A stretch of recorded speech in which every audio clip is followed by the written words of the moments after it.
삶으로 열어가는 아름다운 신앙간증 오직 주만이의 김명인입니다. 우리는 살면서 누군가에 비해 내가 갖고 있는 것이 너무나 작다고 느껴질 때가 있습니다.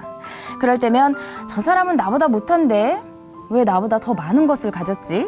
또는 주님께서는 나를 그렇게 사랑하신다면서 나에게는 왜 이것밖에 주시지 않는 걸까? 이렇게 남을 비교하면서 시기하고 질투하고 또 때로는 주님에 대한 사랑까지도 의심하게 됩니다. 하지만 여러분, 히브리서 12장 14절에는 이런 말씀이 있습니다. 모든 사람과 더불어 화평함과 거룩함을 따르라. 이것이 없이는 아무도 주를 보지 못하리라. 나에게 부족함이 있다면 채워주실 것이고 또 주님께서 나를 사랑하신다는 것을 믿는다면 우리는 어떤 상황도 지혜롭게 헤쳐나갈 수 있을 것입니다. 삶을 열어가는 아름다운 신앙간증 프로그램 오직 주만이, 오늘도 아름다운 믿음의 사람들과 함께합니다. 먼저 이 자리 은혜롭게 채워주신 분들과 인사 나눌게요. 춘천 한마음교회 성도님들입니다. 반갑습니다.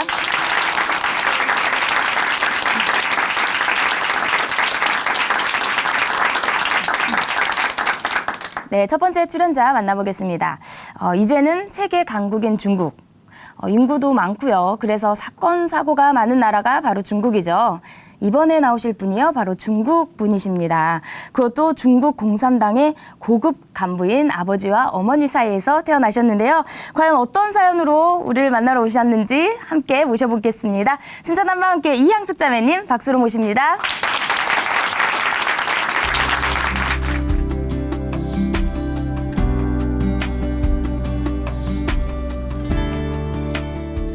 안녕하세요. 춘천 한마음교회 이향숙입니다.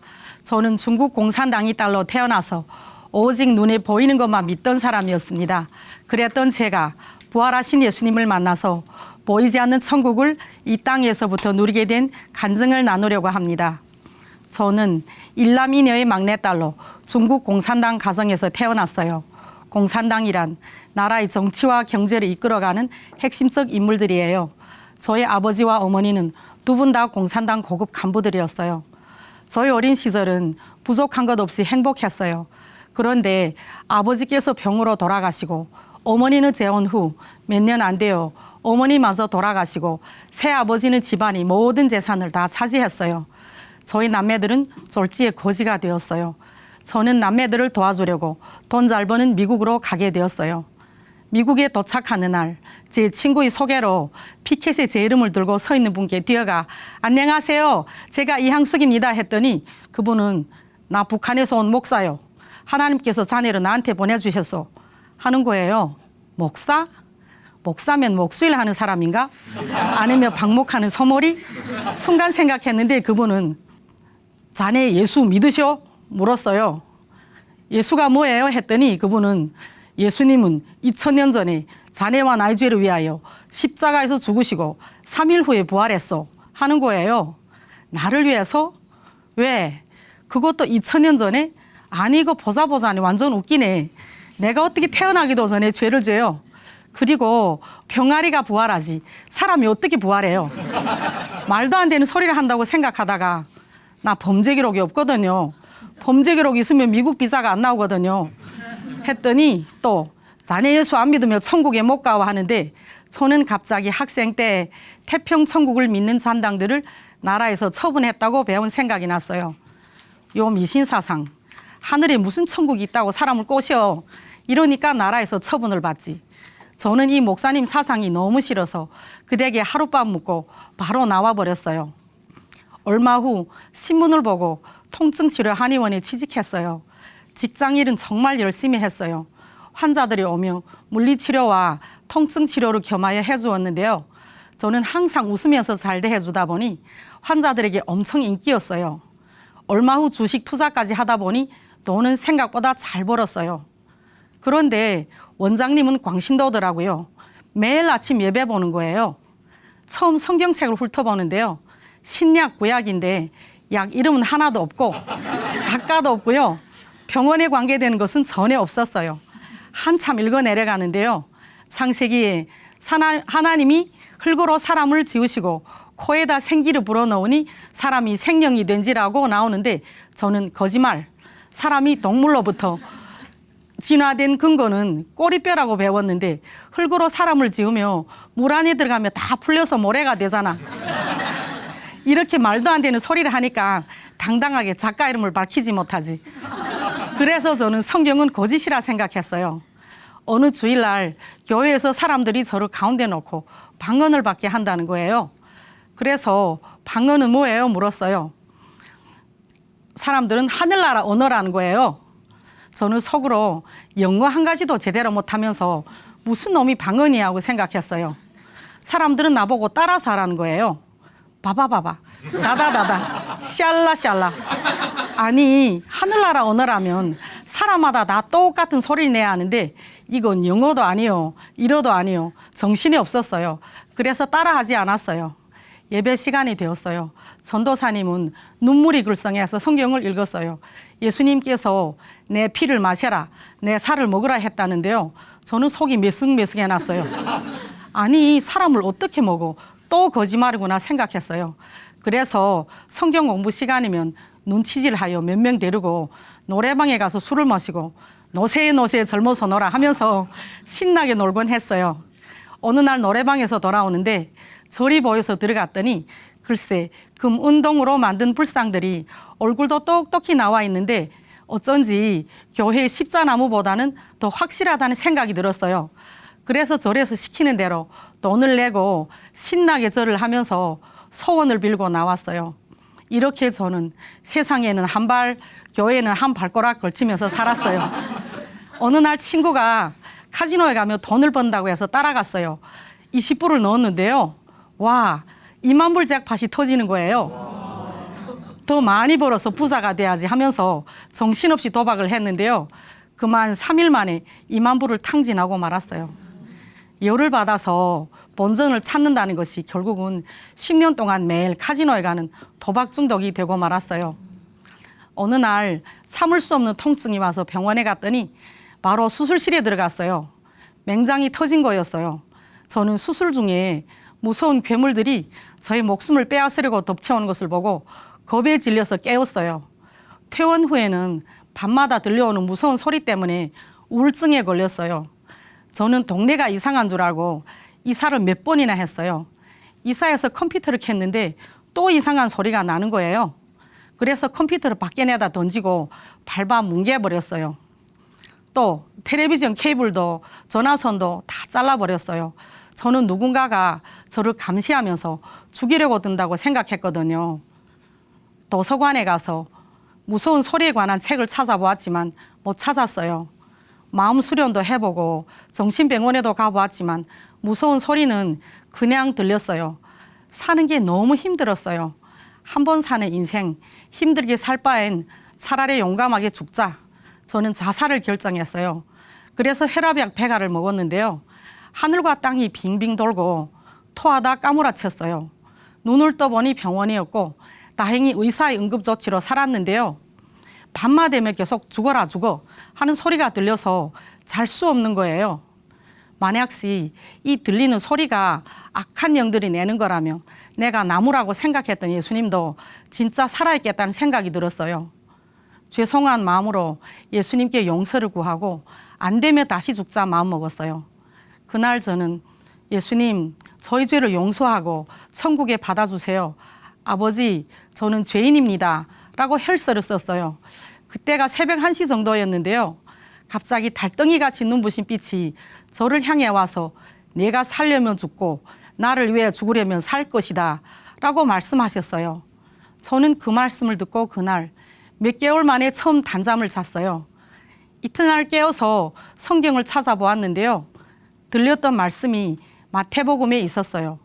그때부터 저는 예수님께 착한 일을 많이 해서 잘 보이며 죄를 용서받고 문제도 해결받겠다는 생각이 들었어요.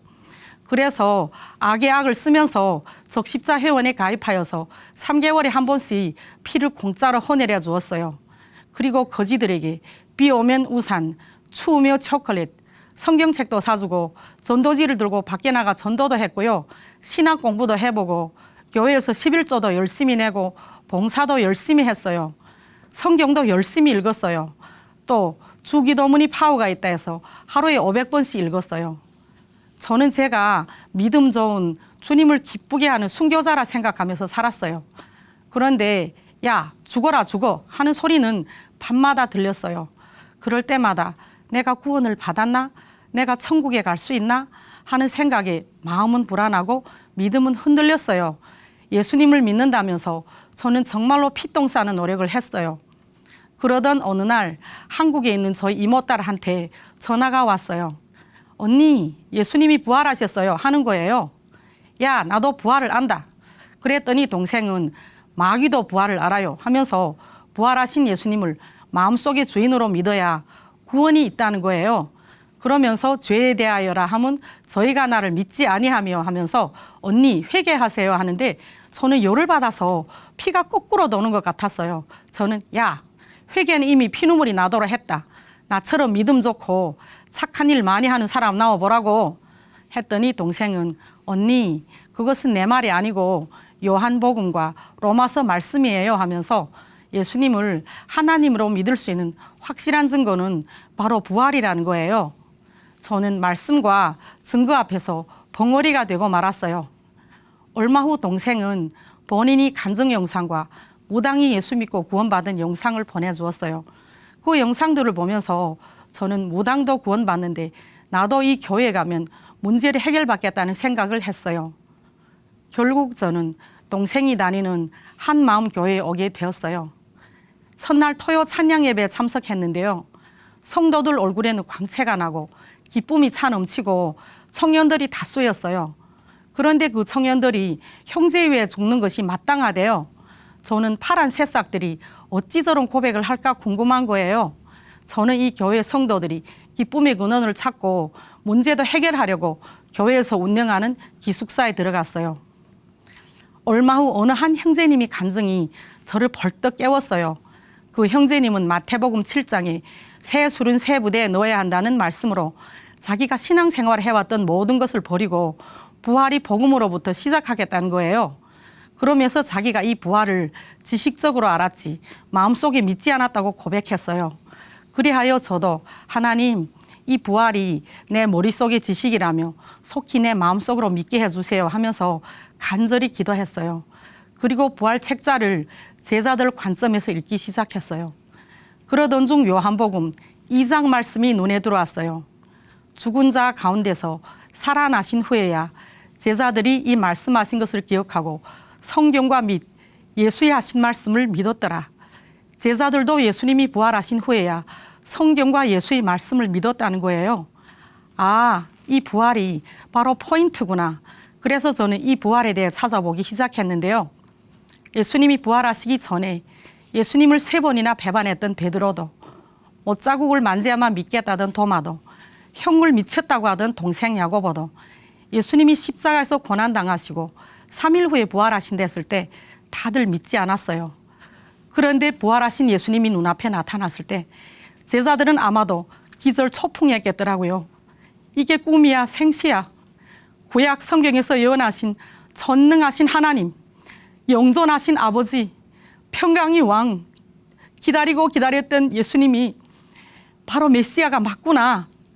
순간 제자들은 100% 굴복하고 당신은 나의 주, 나의 하나님이라고 고백했더라고요. 또 죽음 앞에서 벌벌 떨던 그들은 영원한 세계가 있다는 것을 확신하고 담대히 예수님이 부활을 전하다가 다 순교했더라고요. 유대인 청년 사울도 예수님과 원수였는데 부활하신 예수님을 만난 후에는 사도 바울이 되어서 담대히 예수님이 부활을 전하다가 순교했더라고요. 저는 더 확인하려고 많은 자료들을 찾기 시작했는데요. 백과 사전에도 이스라엘 역사에도 예수님이 부활은 사실이고 4대 성인 중에 3명은 다 죽었고 오직 예수님만 부활하셔서 구약 성경의 예언을 완성하셨더라고요. 이 부활은 덮어 감출 수 없는 역사적 사실이었어요. 정말로 전능자가 이 땅에 오셨다가 지울 수 없는 영원한 발도장을 찍고 가셨어요.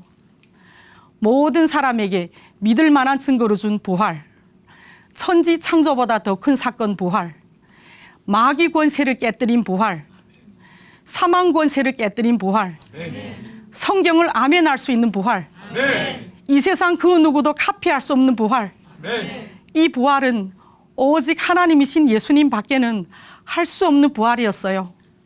아무리 피를 공짜로 헌혈하고 법을 지키고 형제를 위해 목숨을 바쳐도 부활하셔서 하나님 보좌 우편에 계시는 예수님을 내 마음속의 주인으로 믿지 않으며 나의 믿음도 헛되고 여전히 죄 가운데 있고 지옥에 갈 수밖에 없다는 것을 이 부활을 통해 알게 되었어요. 부활하신 예수님 앞에 서서 보니 십자가가 더욱 선명히 보이는데 십자가에서 죽으신 예수님이 바로 하나님이셨어요. 예수님이 흘리신 피는 하나님이 피였어요. 하나님이 나를 대신하여 죽으셨구나. 나의 죄를 대신하여 희생당한 하나님이 어린 양 예수님. 내가 예수님을 죽였어요. 그러고도 성차지 않아서 상처나 예수님이 가슴에 그냥 못을 박았어요. 예수님, 다 이루었다면서요. 왜 내가 이렇게 힘들게 살아요? 마귀를 멸하셨다면서요. 왜 마귀가 나를 괴롭히게 하세요? 하면서 괴수 중의 괴수로 살았어요. 예수님이 개보다 못한 나를 너무 사랑하셔서 피와 살을 다 주시고 목숨까지 다 주시고 부활하셔서 나와 영원히 함께 하시려고 문을 두드리는데 나는 예수님을 문전박대하고 내가 주인 되어 살았어요. 그동안 예수님을 문전박대하고 예수님을 배신하고 마귀를 향한 지옥길로 정신없이 가는 나를 보면서 예수님이 마음이 얼마나 아프셨을까? 아버지, 부족한 이 탕자 뒤늦게 아버지한테로 돌아왔습니다. 지옥에 갈 수밖에 없는 이 공산당 딸에게 천국 영생을 허락하신 은혜 목숨 바쳐 갚겠습니다. 저는 예수님을 믿지 않았습니다. 저희 죄를 용서해 주세요. 예수님은 나의 주, 나의 하나님입니다. 어서 저희 마음속에 좌정해 주세요. 저는 예수 믿지 않은 죄를 회개하고 부활하신 예수님을 내 마음속의 주인으로 모셨어요. 부활하신 예수님을 내 마음속의 주인으로 모시니 예수님이 성령으로 잉태하셨다는 것도 천국과 지옥이 있다는 것도 보이지 않는 모든 것이 다 실제가 되었어요. 예수님이 부활이 너무도 선명하니까 성경 말씀 전체가 아멘이 되는 거예요. 그동안 내가 힘들게 살았던 것은 예수님을 믿지 않고 내가 주인 되어 살았기 때문이었어요. 어느 날 아침 눈을 떠보니 지체가 언니 코를 너무 골아서 지하철 소리가 나요 하는 거예요. 내가 언제 코를 골았지 하니 다들 웃는 거예요. 그래서 일꾼 자매가 저에게 독방을 주었어요. 전에 같으면 독방이며 전등불을 켜고 무서운 소리 때문에 꼴딱 지새우는데 지금은 전등불을 끄고 독방에서 잘 자고 있어요. 부활하신 예수님을 마음속의 주인으로 모시니 그동안 시달렸던 악한 영들이 소리는 싹 다 사라졌어요. 정말로 요나의 표적 밖에는 없었어요. 부활의 복음은 저를 우울증, 도박 중독, 자살 충동, 판단 정죄에서 벗어나게 했어요. 어느새 저는 근심하는 자 같으나 항상 기뻐하고 가난한 자 같으나 많은 사람을 부욕해 하고 없는 자 같으나 다 가진 자로 공산당이 딸로부터 하나님이 딸로 그리스도 예수 안에서 공동체의 사랑을 받는 새 피조물로 거듭나게 했어요. 저는 저처럼 눌리고 포로된 자들이 하루빨리 회개하고 부활하신 예수님을 마음속의 주인으로 믿고 참된 평강과 기쁨이 있기를 바라요. 아버지께서 나를 보내신 것 같이 나도 너희를 보내노라. 이 말씀을 읽으면서 저는 제가 천국에서 파송된 사명자라는 것을 알게 되었어요. 중국에 있는 저희 소꿉친구한테 복음을 전했더니 예수님을 영접하는 거예요. 그 뒤 저는 중국에 여행을 갔어요. 우연히 식당에서 한 분과 대화를 하다 보니 그분이 공산당 간부인 것을 알게 되었어요. 저는 요나의 표적으로 확실한 증거로 담대히 복음을 전했어요. 예수님이 부활이 너무도 선명하니까 이 사실을 전하지 않을 수 없었어요. 부활의 복음은 공산당 딸이었던 저를 하나님이 사명자로 만들었더라고요. 이제는 제가 살아야 할 이유를 알게 되었어요. 예수님이 부활을 전하며 제 생명보다 더 귀한 사명, 주와 복음을 위하여 나머지 인생을 올인하겠습니다. 부활하셔서 나 같은 죄인에게 영생을 주신 예수님께 모든 영광을 올려드리면서 저의 간증을 마칩니다.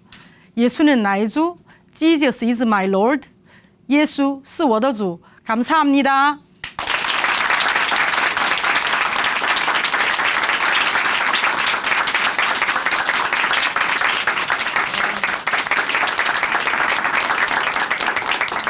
네, 간증 감사합니다. 자매님의 간증에서처럼요, 이 부활 사건이 머리의 지식으로만 있는 것이 아니라 이 마음으로 진짜로 믿는 것이 얼마나 중요한지 생각해 보게 됩니다. 네, 자매님 이제는 중국에 가서도 복음을 전하시겠다고 하셨는데요. 우리 이향숙 자매님처럼 우리도 있는 곳에서 열심히 예수님 부활 사건을, 이 복음을 전해야겠습니다. 우리 이향숙 자매님께 다시 한번 응원의 박수 보내드릴게요.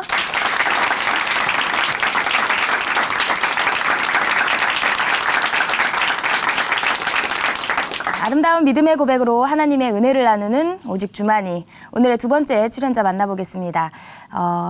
여러분, 중독이라는 말을 들으면 어떤 생각이 드시나요? 저는 약간 두렵고 무서운 생각이 드는데요. 요즘에는 이런 중독 증상 때문에 병원을 찾는 사람들이 많이 늘어났다고 합니다. 여러 가지 중독 중에서도 가장 빠져나오기 힘들다는 도박 중독. 이제 바로 만나실 이 형제님께서도요, 이런 증상 때문에 힘든 시간이 있었다고 하는데요. 어떤 사연일지 춘천한마음교회 이원직 형제님 박수로 모십니다.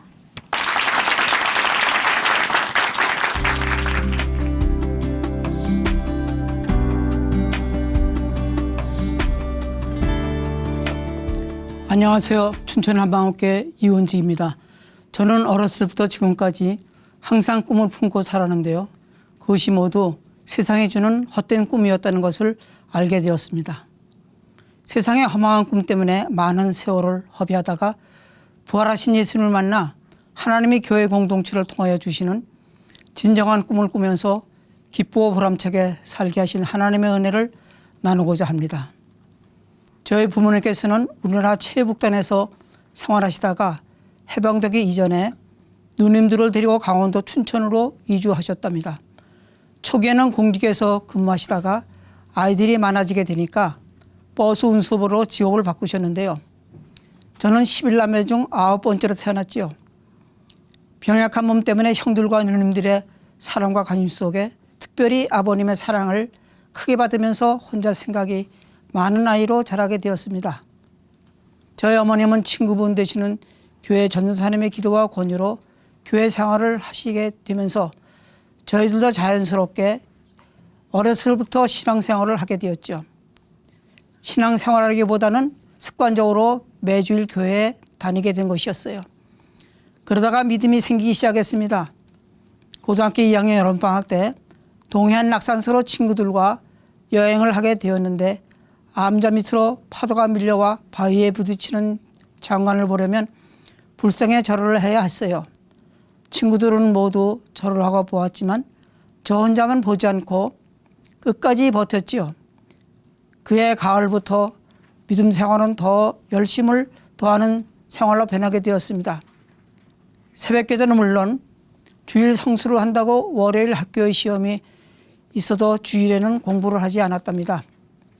당시 교회는 마루바닥이었는데 머리카락 하나 휴지 한 쪽이라도 버리면 하나님께 불경스러운 행동으로 생각하고 삼가했어요. 저희 아버님은 아주 낙천적인 성품으로 온화한 분이셨는데요. 경찰청 유도사범으로 계시다가 운석을 하시면서 업무상 술을 많이 드시게 되었고 술을 매우 사랑하시는 생활을 하셨습니다. 하루도 빠짐없이 술을 드시고 늦게 귀국하셔서 저희 형제들이 밤늦게까지 길거리에서 서성거리거나 동네 골목으로 찾아다니는 일이 자주 있었습니다. 매일마다 기도 생활을 하면서 여러 형제들 가운데 유일하게 아버지의 영혼에 관심을 갖게 된 저는 깊이 기도하기 시작했습니다. 나중에는 운수업이 망해서라도 술을 끊고 예수님을 믿게 해달라고 간절히 기도했어요. 이래는 주로 집에서 혼자 술을 드시는데 어느 날 술상 앞에서 전도를 하게 되었죠. 아버지, 그렇게 술만 드시다가 돌아가시면 지옥 가게 되시는데 이제부터는 예수님 믿고 천국 가실 준비하셔야죠. 아버지는 술맛 떨어지니 저리 비키라고 소리치셨습니다. 저는 부모님께서 예수님 믿고 천국 가게 해드리는 것이 최고의 효도로 생각했었지요. 결국 하나님께서는 제 기도를 들어주셨습니다. 운수업이 서서히 기울어지게 되었고 설상가상으로 집에 가지고 있던 결혼신용 다꾸시가 군인차와 충돌하여 큰 사고를 당했어요. 당시에 춘천에 2대밖에 없었는데 그중 한 대가 저희 것이었거든요. 건강이 나빠지신 아버님은 운섭의 손을 떼시고 예수를 믿고 구원을 얻게 되셨습니다. 가정생활은 갑자기 어렵게 되었고 서울에서 대학을 다니던 형님과 누님도 어려운 학업생활을 이어가게 되었어요. 그때 제가 고3이었는데 서울에서는 K의대를 추천했지만 가정 형편으로 포기하고 지방대학 장학생으로 들어가게 되었습니다. 대학에 들어가면서 더 열정적으로 신앙생활에 정진하였고 교회 후배들을 설득하여 7, 8명이 학교 생활 이후에 저녁에 모여 공동생활을 하면서 썩어지는 사회에 빛과 소금의 역할을 하자고 신앙과 공부를 독려했어요. 제가 군 생활을 하는 동안에는 후배들의 또 다른 후배들을 추천하여 민족 복음화의 꿈을 계속 심어주게 되었습니다. 매주 일요일 오후에는 교회에 모여 일주일의 생활을 반성하며 신앙 훈련을 했고요. 타 지역으로 간 선배들도 모두 참석해서 후배들을 독려했어요. 그 시절 춘천 지역 웬만한 교회의 고등부 중 공부 좀 한다는 학생은 이 모임에 가입했고 모임은 15년간 유지되었어요. 여름방학 때는 인근 시골교회나 학교를 빌려 여름 수련을 통하여 신앙훈련을 했어요. 그러다 보니 당시 교회 지도자들은 한국의 소망이라고 격려해 주셨습니다. 민족은 범위가 너무 크니까 우선 춘천 지역만이라도 변화시킨다고 하며 대학으로 간 회원들이 신앙심 좋은 교수들을 초청하여 교수 초청 강연회를 열심히 하였습니다. 70년대 초에는 선교단체와도 연합하여 춘천 성시화 운동이 시작됩니다. 너무나 열심들이었습니다. 그러나 거기까지였습니다. 시간이 지나면서 훈련된 회원들이 직장 따라 가정 따라 또는 각자의 삶을 따라 하나씩 흩어지니 그 열기도 점점 식어갔고 생명력을 잃은 빈 껍데기만 남게 되었습니다. 저는 대학을 졸업하면서 기회가 생겨 교직에 몸담게 됩니다. 미션 스쿨은 아니지만 설립자의 동의를 얻어 토요 직원 예배를 개설하였고 주중에는 학생들과의 기도 모임 등으로 열심을 다하였습니다. 하지만 시간이 지나면서 그 뜨거웠던 열정도 사라지고 기도와 말씀이 없는 형식적인 모임의 결과를 가져왔고 제 자신의 신앙 자체도 근본이 흔들리게 되었습니다.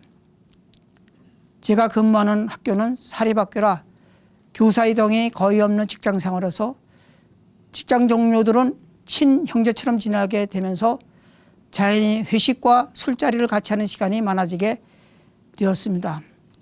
처음에는 술자리를 피했지만 외톨이가 되면 왕따 당한다는 마귀의 게임에 속아 점점 같이 회식 자리에 어울리게 되고 우리의 회식이 끝나면 몇 시간 정도의 고스톱판이 벌어지게 되었는데 그것이 나중에는 아주 뗄 수 없는 노름으로까지 이어지게 될 줄은 정말 꿈에도 몰랐습니다.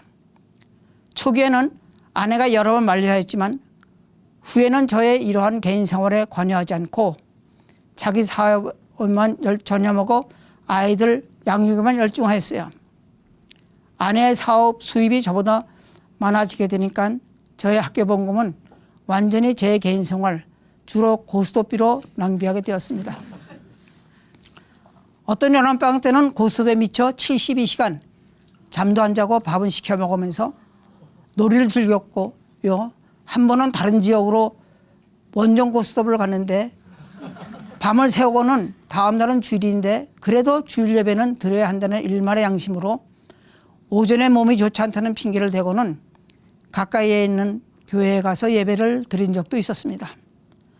어느 해 서울에서 생활하던 작은 형님께서 만나자는 연락이 왔어요. 만나자마자 다짜고짜 하는 말이 제가 고스톱 많이 친다는 소문이 서울까지 들리니 아이들을 생각해서라도 그만하라는 것이었어요. 교육자가 어떻게 그런 생활을 하느냐고요. 형님에게 조금 창피하고 미안했지만 얼마 후 다시 반문화에 빠져들게 되었습니다.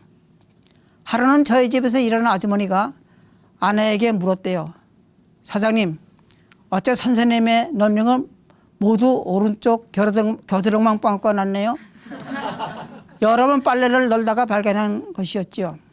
그것은 매일 밤마다 화토를 힘있게 내려치니까 그렇게 된 것이었는데요. 평소 남편의 허물을 일가 친척 식구나 다른 사람에게 말하기를 꺼려했던 아내는 그것이 선생님이 매일 저녁 고스톱을 많이 쳐서 그렇게 된 것이라고 말하지 않았다고 합니다. 저는 교감이 되면서 선생님들과의 어울림이 줄어들고 제 또래의 사회 인사들과 어울리게 되면서 고스톱 단위도 높아져서 이제는 놀이가 아니고 완전히 노름으로 바뀌었지만 만성이 되어 조금도 양심의 가책을 받지 않게 되었습니다. 놀이 친구들은 전국 고스톱 대회가 있으면 저를 강원도 대표로 추천한다는 농담까지 하였으니까요. 그렇게 생활하던 어느 날 원래 사람을 좋아하고 남의 말을 잘 듣는 제가 어느 후배의 청탁을 거절하지 못하고 모 건설회사의 어음을 막아주는 일이 생겼는데 그것이 제 인생의 틀을 바꾸는 계기가 되었습니다. 처음 막아준 어음의 돈을 받기 위해 그 다음 어음을 막아주는 악순환이 되어 끝장까지 가는 분별로 이른 상태가 되었지요. 결국 그동안 마련해 놓은 전원주택과 가게방 그리고 산림주택까지 다 날아갈 지경이 되어버렸습니다. 몸은 약해지면서 늘 소화가 잘 안 되고 가끔 위가 찢어지는 통증까지 왔습니다. 밤새도록 놀이하는 멤버들의 담배연기를 다 들여 마시다 보니 머리는 빠개지듯이 아팠고요. 같이 놀던 친구들도 하나 둘씩 세상을 떠났어요. 30여 년의 교직 생활을 마감하고 요양하기로 했습니다.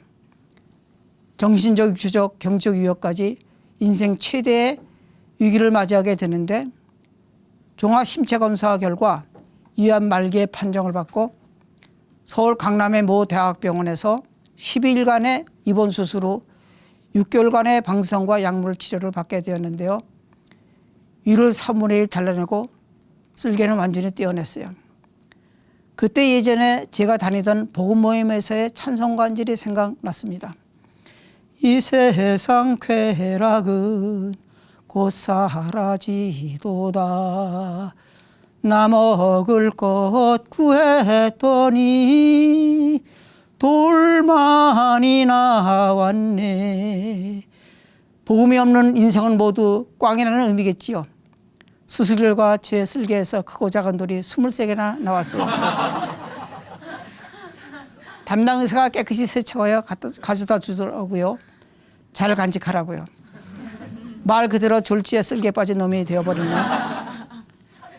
치료 기간은 참으로 너무 힘든 시간이었습니다. 처음에는 아내가 승용차로 통원 치료를 도와주었는데 신경이 약해지면서 사소한 일에도 신경질을 내니까 후에는 저 혼자서 치료를 받게 되었습니다. 버스로 전철로 택시로 갈아타면서요. 지하철 계단을 오르고 내려올 때는 여러 번 쉬면서 오르내렸습니다. 그래도 치료를 마치고 춘천으로 오는 길은 조금 기뻤어요. 그것은 다른 것이 아니라 빨리 내려가서 고스톱을 쳐야 했다는 생각이었습니다. 친구들은 얼굴이 너무 피곤해 보이니 집에 가서 쉬라고 하여도 저는 그저 그곳의 즐거움으로 제 괴로움을 잊으려 했던 것입니다. 얼굴은 시작했고 머리도 거의 다 빠져갔지만요. 고스톱의 즐거움이 암투병의 괴로움을 극복했다니까요. 다행히 병원에서의 치료로 암은 완치되어 왔습니다. 그러나 바리새인보다 못한 비인 껍데기만 남은 나의 신앙생활. 가정이 무너지는 지경이 이르게 되니 저는 더 이상 이곳에서의 삶의 의미를 찾을 수 없었습니다. 여러 날 고민 끝에 중국 요령성 단둥이라는 곳으로 혼자 아주 떠나려는 결심을 하였어요. 그곳에는 평소 저를 아껴주시는 지인의 후원으로 조경 전문가인 동성뻘 되는 후배와 만들어 놓은 꽤 큰 나무 농장이 있거든요. 그러던 어느 날 아내가 제안을 하나 했어요. 저기 장안리 시골에 재미있는 교회가 있는데 한번 가보지 않겠느냐고요. 그래서 중국에 가기 전에 한번 들려본 한마음교회가 제 인생의 방향을 원위치로 도돌리게 될 줄은 정말 몰랐습니다. 교회에 처음 왔을 때는 큰 마이크 소리와 부르짖는 분위기에 잘 적응이 안 되었지만 한번 붙들면 놓지 않는 북한의 풍산께 기지를 살려 어떻게 결판 날 때까지 붙들어야겠다는 결심으로 새벽 기도에 올인했습니다. 50여 년 전 젊은 시절에 새벽 기도의 기운이 되살아났습니다. 2시간이 지루했지만 참았습니다. 성도들 중에서 제일 먼저 새벽 기도에 참석해야겠다는 마음으로 열심히 출석했습니다. 목사님께서는 설교하실 때마다 부활을 선포하셨습니다. 귀에는 들어왔지만 마음에는 꽂히지 않았습니다. 그러나 반복해서 계속 듣다 보니 부활의 역사적 사실과 그 능력을 깨닫게 되었습니다. 요한복음 2장 22절에 나와 있는 죽은 자 가운데서 다 살아나신 후에야 제자들이 이 말씀하신 것을 기억하고 성경과 예수의 하신 말씀을 믿었다는 말씀에서 제자들이 예수님을 전능하신 하나님으로 믿게 된 동기가 제 믿음의 동기가 되었습니다. 부활하신 후에야 예수님을 3번씩이나 모른다고 부인했던 베드로가 부활하신 예수님을 만난 후 하루에 3,000명이나 회개시키는 부활복음을 설교하였고요. 문고리를 붙잡고 전전긍긍하던 제자들 모두가 부활하신 예수님을 만난 후 나의 주, 나의 하나님으로 고백하며 부활의 복음만을 전하다가 모두 순교하였음을 다시 한번 확인하게 되었습니다. 사울은 온 마음을 다하여 예수 믿는 사람들을 핍박하였는데 부활하신 예수님을 만난 후 평생 독신으로 생활하며 부활 복음만을 전하였고 그가 고린도에 보낸 첫 번째 편지 10여 장에서는 무려 20번 이상이나 부활에 대한 언급을 하였음을 깨닫게 되었습니다. 구원과 영원 수생의 길은 오직 예수님의 부활 복음밖에 없다는 확신을 갖게 되었습니다. 이 어두운 세상 속에서 예수를 죽은 자 가운데서 다시 살리신 것으로 모든 사람에게 믿을 만한 증거를 주셨음을 확인하게 되었습니다. 그 후로 저는 새 힘을 얻고 오뚜기처럼 벌떡 일어나게 되었습니다. 예수님을 믿는다고 하면서 실제로 믿지 않았던 근원적인 죄를 깨달았고요.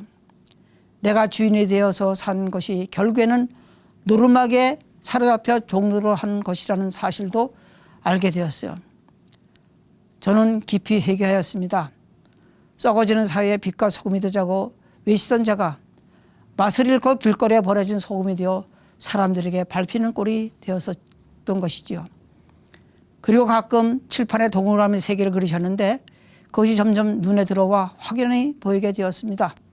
천국, 이 세상은 어두움, 그리고 지옥. 이 세상은 모두 어둠이구나. 이 썩어 없어질 어두운 세상에서 무엇인가 붙잡으려고 발버둥 쳤고 그렇게 후배들과 제자들을 가리키고 육성했구나. 제가 어떻게 살아왔는지가 선명해 보이게 되었습니다. 주님, 모든 염려, 근심, 걱정, 자녀 문제, 건강 문제까지도 다 주님께 내려놓습니다. 부활하신 예수님을 나의 주, 나의 하나님으로 모십니다. 주님 뜻대로 순복하겠습니다. 그 후로 모든 근심, 걱정이 사라졌습니다. 평강이 찾아왔습니다. 복음의 능력으로 빛과 어둠을 분별할 수 있는 시력도 갖게 되었고요. 마태복음 20장에 나오는 오후 5시에 부름받은 품꾼과 같이 늦게나마 저를 불러주신 아버지의 은혜에 감사드립니다. 탕제 비유에 나오는 둘째 아들과 같이 다 털어먹고 빈손으로 오직 아버지 품에 돌아 품어주셨습니다. 탕자와 같이 세상을 너무 사랑했고 반문에 깊이 빠져 있었습니다. 젊어서 받은 그 고귀한 사명 다 뺏기고 돼지우리에 빠져 죽을 수밖에 없었던 저를 한마음 공동체를 통해 품어주셨습니다. 온 마음과 정성과 뜻과 힘을 다하여 주님을 섬기고 싶습니다. 일할 시간이 얼마 남지 않았기 때문입니다. 새벽 기도 때마다 새로운 기운이 솟아납니다. 공동체의 젊은이들을 위하여 매일같이 기도하고 있습니다. 새벽 이슬 같은 주의 청년들이 벌떼같이 일어나 부활 복음을 들고 땅끝까지 이르러 복음의 증인들이 되는 꿈을 꿉니다. 그리고 제가 젊어서 열정을 다하여 사랑했던 후배들과 제자들을 한 사람씩 만나 저를 다시 일으켜 세운 부활 복음의 능력을 다시 한번 나누고 싶습니다. 다시 한번 복음으로 하나가 되어서 각자 있는 곳에서 기쁘고 힘있게 사명을 감당하는 후배들과 제자들이 되기를 소망합니다. 이제 정말 한국의 참 소망을 찾았습니다. 부활하신 예수님이 우리의 참 소망이십니다.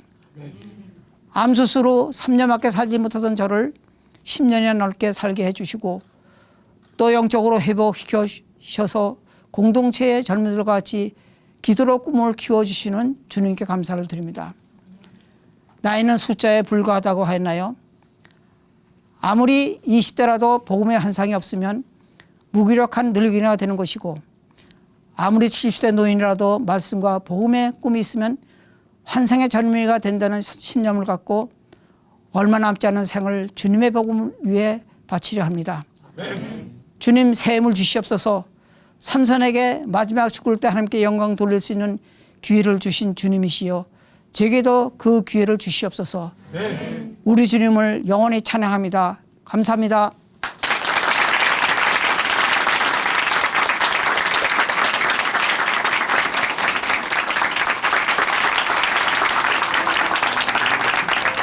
네, 간증 감사합니다. 새벽 기도 때마다 새로운 기운이 솟아나신다는 이원직 선생님. 네, 말씀과 복음의 꿈을 갖고 이 환상의 젊은이로 복음을 전해주신다니까요. 다른 어느 형제님보다 그 열정이 더 뜨겁게 느껴집니다. 네, 선생님께서 부활의 주님을 증거하시는 그 순간순간마다요. 성령님께서 늘 역사해 주실 것을 믿고요. 우리도 함께 선생님을 응원하겠습니다. 다시 한번 큰 박수 보내드릴게요.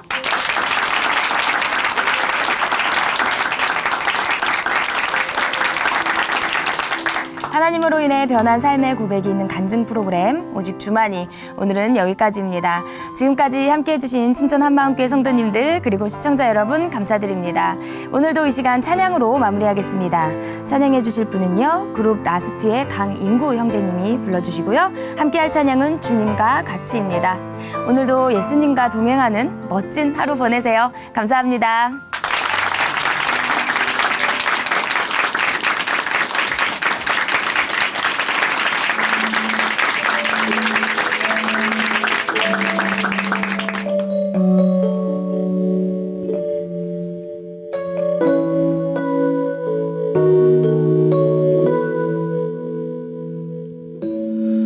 주님과 같이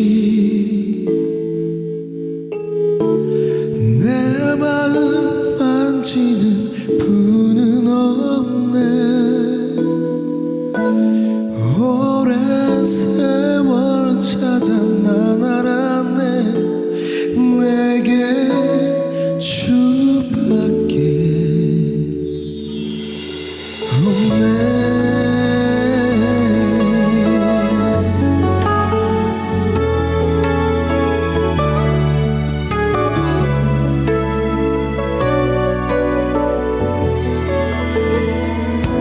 주님과 같이 내 마음 만지는 분은 없네. 오랜 세월 찾아 난 알았네. 내게 주밖에 없네.